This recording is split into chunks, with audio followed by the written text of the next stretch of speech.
వరకు వెంట నువ్వు ఉంటే గుండె గుడిని కానుకివ్వనా. ఎన్ని జన్మలైనా నువ్వు తోడు ఉంటే అంతే చాలు నాకు ప్రియతమా. మళ్ళీ పుట్టుకంటూ ఉంటే నీకు ప్రేమ బంటునవనా.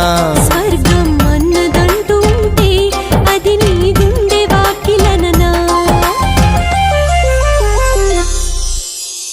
ఒక్కసారి పిలిచావంటే కోటిసార్లు పలుకనా. ఒక్కసారి చూసావంటే 100 ఏళ్ళు బతకనా.